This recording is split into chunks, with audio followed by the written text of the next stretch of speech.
I'm Tanya Williams and welcome to Having Digital Conversations. Now today I am talking to the founder of Edible Blooms, Kelly Baker Jamieson, and I'm thrilled to be talking digital with Kelly. Now I remember when Edible Blooms first launched in Brisbane, I think you guys actually created some shoe-shaped cookies for me for some clients, which I absolutely love. Now Edible Blooms does exactly what the name says, and it creates amazing bouquets of flowers using fresh fruits and chocolates. And if you haven't tried them, you're certainly missing out. Now, hi. Thanks, Kelly, for joining us. Oh, thanks for having me, Tanya. It's nice that you've got those early memories of us in Brisbane. That's fabulous. Yeah, it was a few years ago. Yeah, it is. Now, can you just tell people who Edible Blooms is and how the concept originated? Sure. Well, Edible Blooms, we like to think of it as the floral experience that you can eat. So we're just like a flower that you get to enjoy the bouquets when they arrive. And it started as, I guess it's a small business, but with big business ideas of where I wanted the business to grow. And my sister, Abby, joined me in the business soon after it started in Brisbane, which enabled us to then open a second location in Adelaide just a few months later. Then we opened in Sydney and Melbourne in our first 12 months. So it was a very much a roller coaster ride in those early years. And the business did grow very quickly. So we employed staff very quickly. We had to have commercial premises because we do everything in food grade premises. So everything has to be prepared fresh each day. So from the beginning, we had to grow up very fast. So I feel like at the end of that year, I felt like I've been in business for about 10 years, but it was an amazing start to the business. And 10 years later, we're still celebrating, so I guess. Where did you get the idea from, Kelly?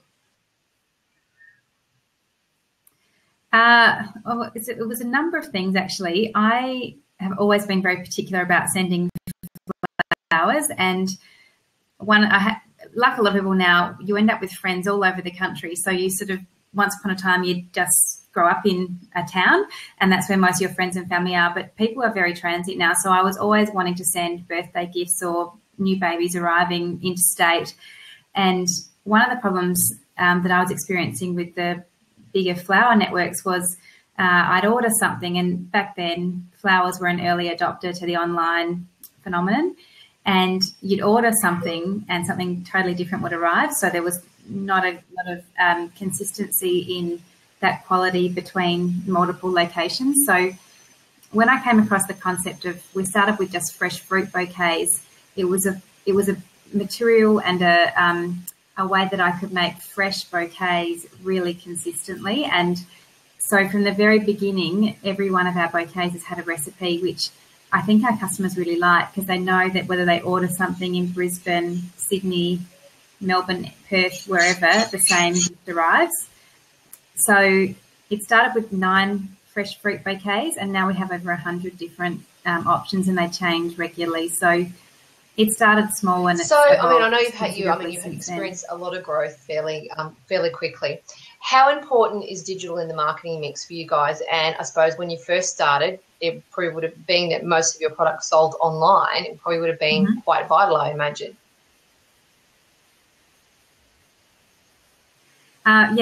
Digital's been a good friend of ours from the beginning. Partly that was because we had a really small budget, because we've self-funded, we've bootstrapped the business from day one. And what I noticed very early on in the growth of Edible Blooms was the increasing number of our customers that were ordering online. So when Edible Blooms, when the idea first came about, I wasn't sure if we would become a huge store network with lots of stores in every city, or whether we'd be online. And we very quickly saw our customers were really comfortable ordering online. We could give a lot of information to our customers. So we fell in love with digital very early on. And so I remember when Google AdWords were first available in Australia, and I think I must have stayed up 24 hours straight watching Google Analytics. Like, I was just fascinated by the whole thing. Now we need experts to help us because it's such a complex thing to manage, but it's been amazing for us, and it's really helped us to self-fund our growth because it's measurable. So that's what we really like about digital, is we can say this, channel costs us this much to convert a customer, etc. And then, so So that's probably the part. So, that I mean, I'm do you most guys do obsessed much with now. from a traditional marketing point of view? And I suppose what importance do you place on your traditional marketing to your digital now?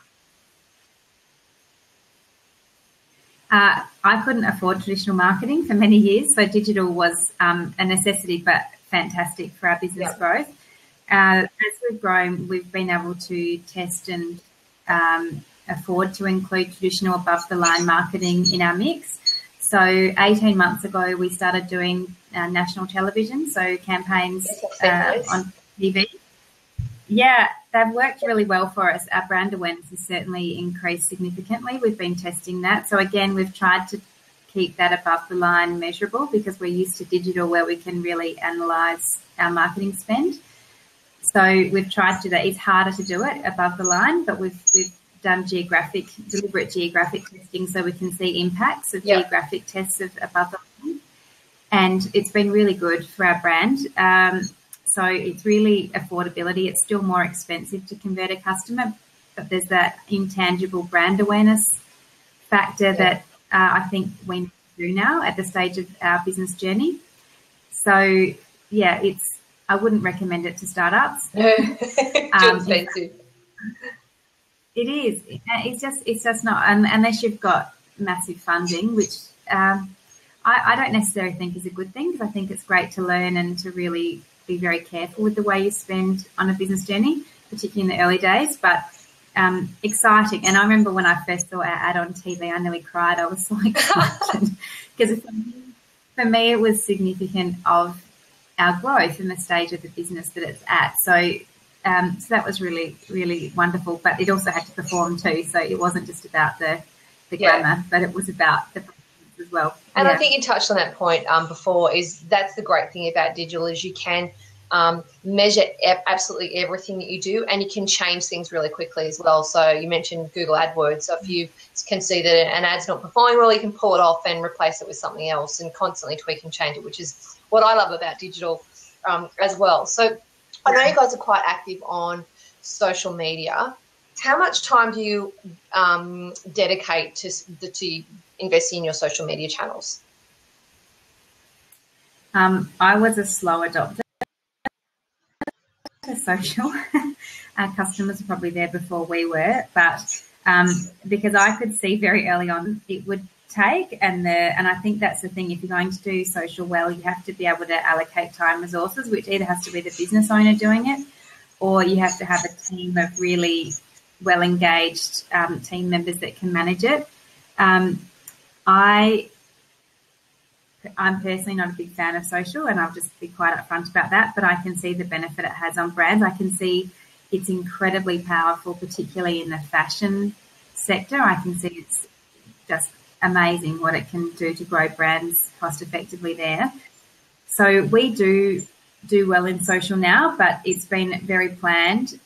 We pretty much have a full-time person on social now, which she does a few other things as well, but then we all contribute different parts of it. So it's very much a coordinated brand engagement in social, but we have decided to focus on particular platforms, and Facebook is our flagship platform. What's the reasoning behind that? What's the reasoning you want to focus on Facebook?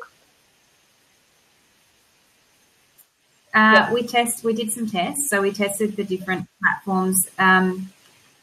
Twitter is a good example. So we're using Twitter now, and I personally enjoy that a lot. But our brand being a consumer brand, I find Twitter's more corporate focused, more news focused. So it doesn't have quite the same traction for our brand.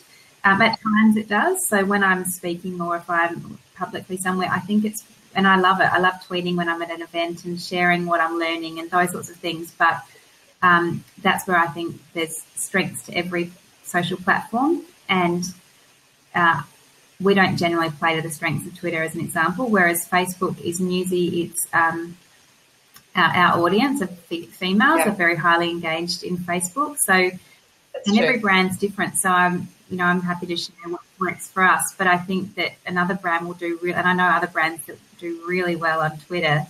The Facebook doesn't work as well for them. So it's just... And I think that's exactly right. Every brand is different, and it's all about where your audience is. And obviously if you've done those tests to say, well, we know that our audience is on Facebook, then it makes perfect sense for you to be using that platform. So from a digital marketing perspective, what's probably been your biggest challenge over the years? Look, there's always challenges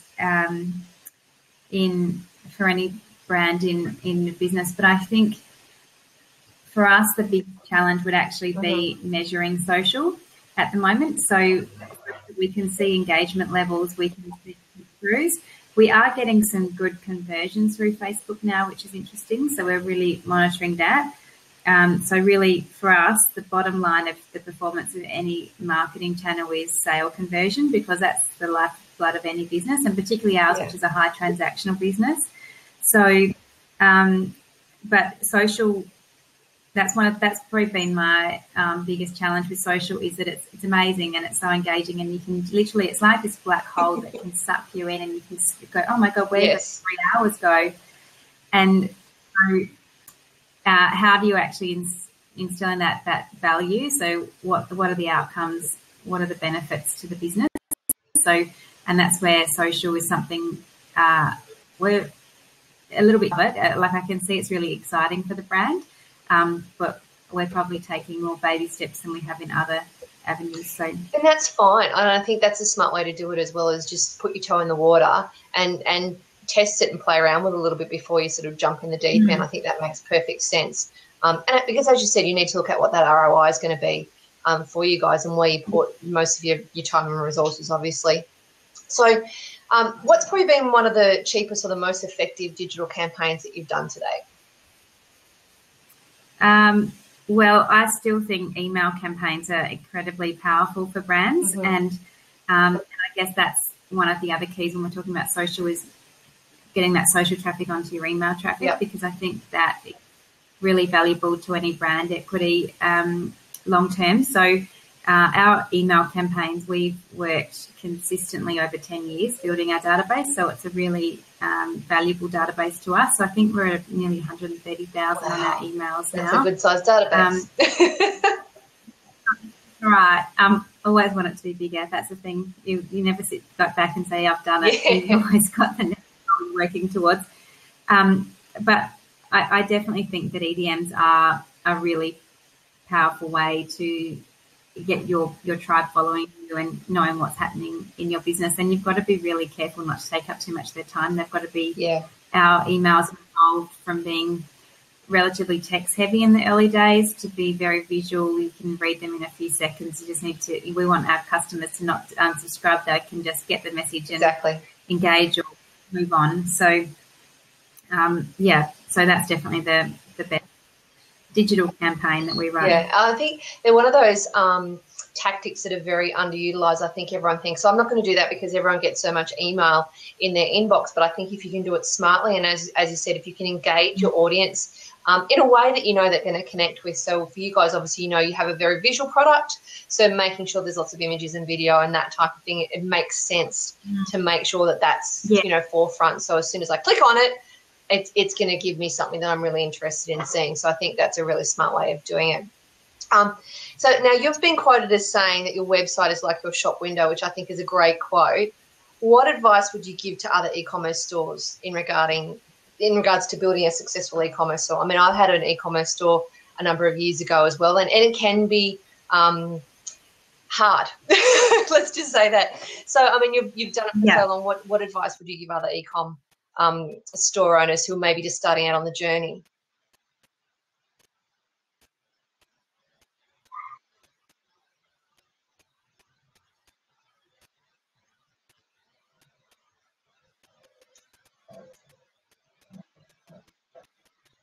I think I might have lost you, Kelly. You're not coming through. There we go. All right. Yeah. I know, love technology. So oh, now I've got no visual, I've just got audio. It might be because I'm at the farm today, so it might be my internet connection. Maybe it should be okay. No, it's still... It's saying poor internet signal. Can you hear me now? I can hear you. I just can't see you. I'm at my farm office today, so that might potentially be why. But that's fine, as long as we can hear you. Okay.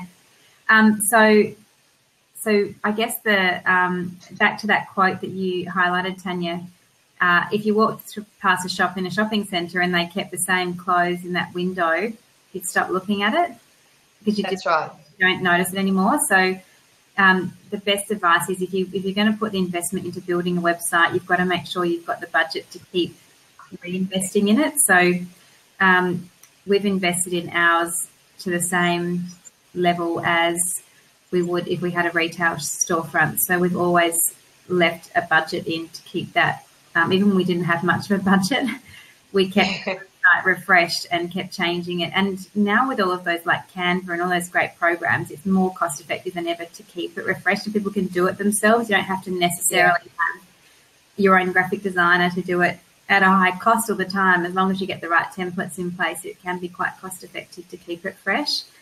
And I think too many companies build expensive web stores and then think they're finished, and then they walk away. And such a good point. That's such a good point. I say that all the time.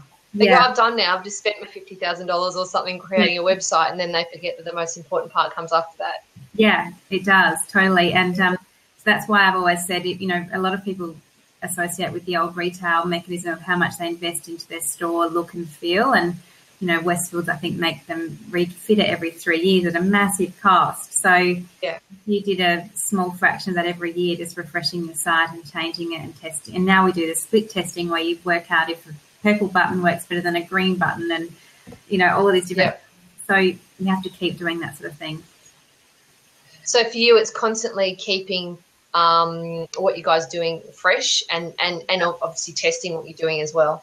Yeah, and doing a lot of reading as well on what's working, because I think Australia actually tends to be a little bit behind the US and the UK market as far as digital trends. So, if you can keep in touch with what's happening, it doesn't take very long. And social media helps people now keep in touch with those things. So keeping up to date with what's happening in other markets can help us here, I think.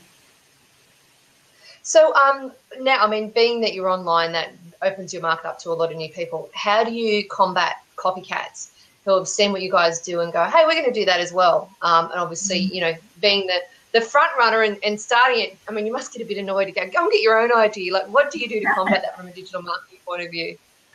Look, that's a really good point. When I first started Edible Blooms, I used to monitor competitors like a hawk because I was so afraid of someone copying us in the early stages. Now I'm probably I'm more focused on what we're doing than what other people are doing, I guess. But because I feel like our brand is so well recognised now, it's a lot harder for someone to enter and take a slice of our market. So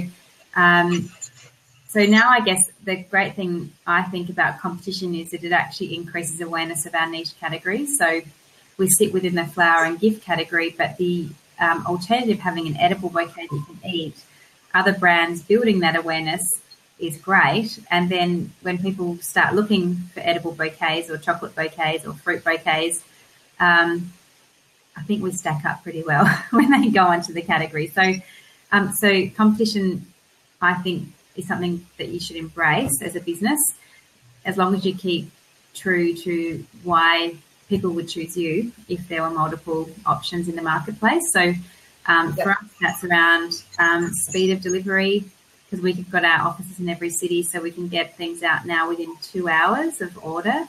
Wow, that's fast. Yeah. So we promised 3, but we're usually there within 2. And then we have our customer service, which we're really, really particular about. So we monitor our NPS scores every month in every location.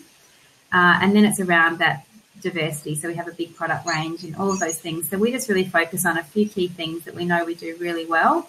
And then can be seen as a really great thing. So obviously a lot of that's around systems and processes that you're putting in place in store to make sure that quality and that consistency is there. In terms of digital tools, now you've mentioned one before, Canva, which I absolutely love. Canva, I pretty much use it every day. I'm obsessed with it. What other digital tools do you guys use on a daily basis or just on a regular basis in the business? Well, I think one of the things that I log into every day are our Google Analytics and our AdWords. Yep. More so the analytics platform. There's so much information in there, and I think it's a really good high-level snapshot. So I try and start every day looking at the data and seeing how we performed the day before. I always compare like period on the same period last calendar year so that I can see how we're performing to that same, because we're quite seasonal. So January is a slower sales month for us. So I'm always interested more so in how we're comparing to last January. And as long as we're quite a way in front, I'm happy. If we're not, it just hasn't happened for a very long time. But that's when I start going, what's going on?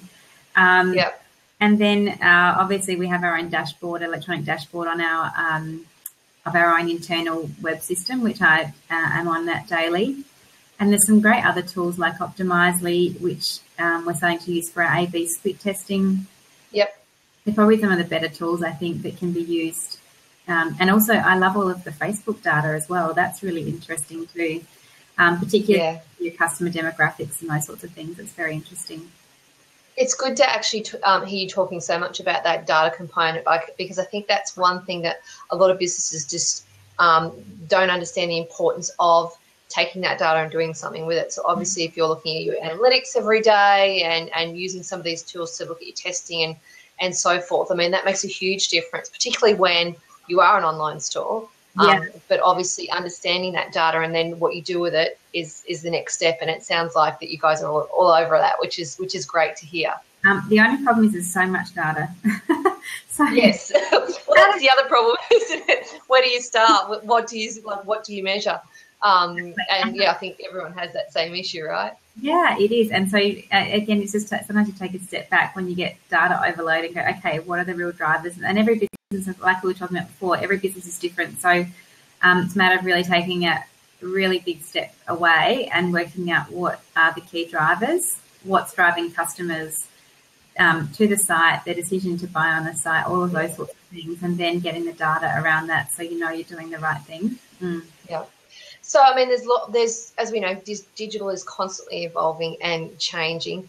What do you see for you guys is going to be one of the biggest innovations or digital innovations that's going to impact your business over the next 12 months?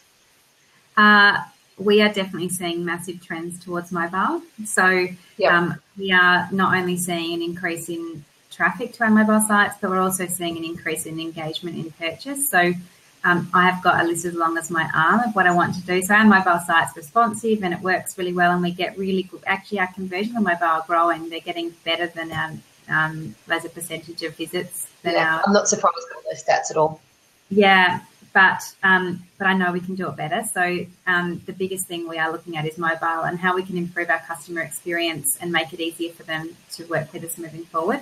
And also the other thing I'm really interested in is helping our customers to be there just when they need us. So it's something that we're trying to work on so that we can be really personalised to customer needs. So that's quite a complex problem to solve, but it's something that we're working on this year.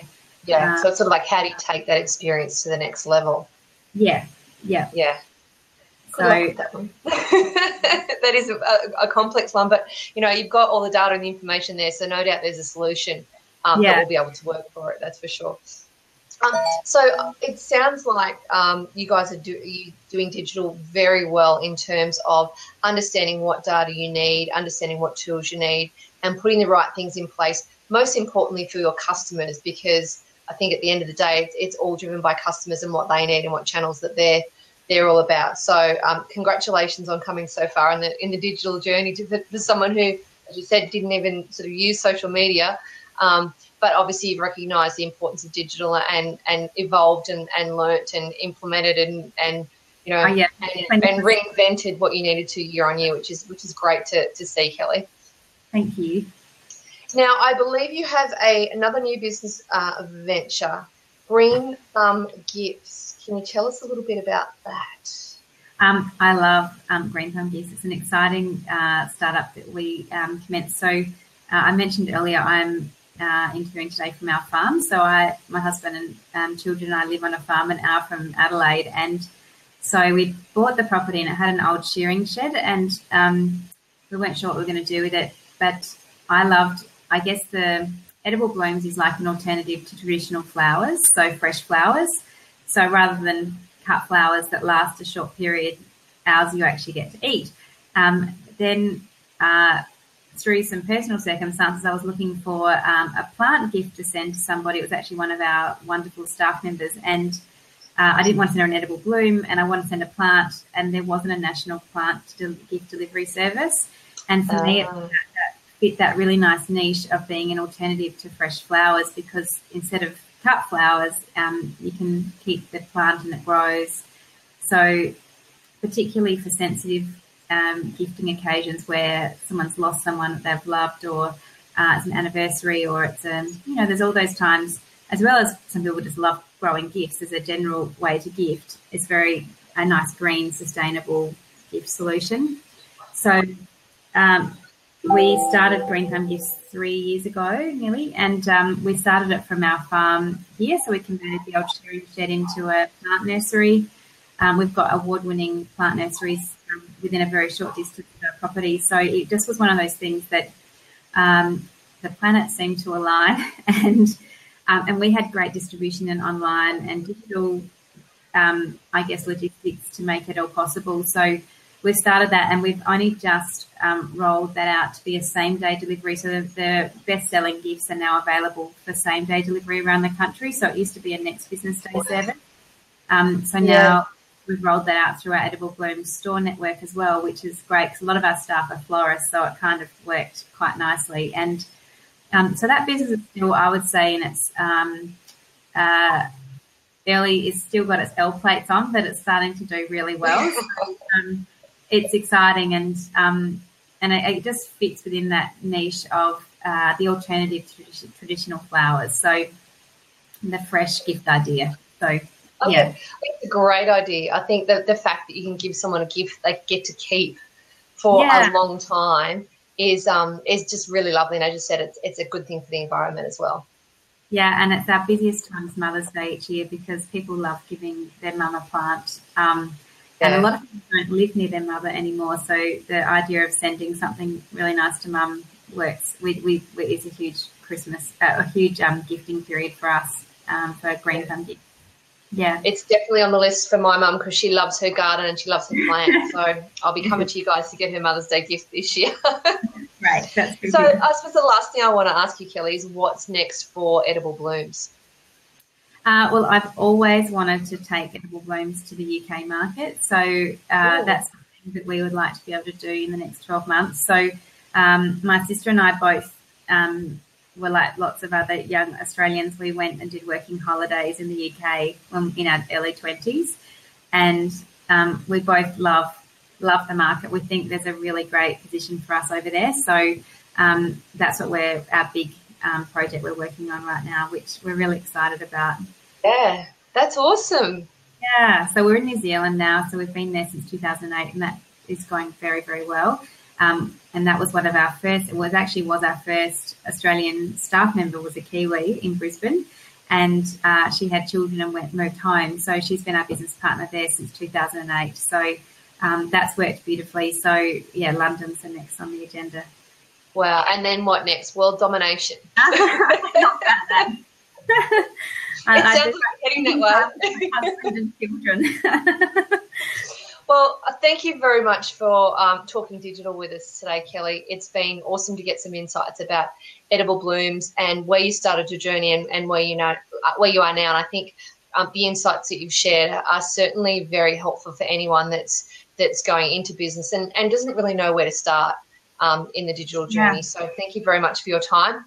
Good luck with the new business ventures, and I'm sure we'll hear more about those over the coming months anyway, but I'm sure they're going to be massive successes like everything else that you've done today. Honestly, I can just declare we have made plenty of mistakes along the way, but we always learn from them and improve every time. So I don't want to sound... That's the main thing, right? Yeah, it is, exactly. But thanks for your time. I appreciate the invitation. It's lovely to chat, Tanya.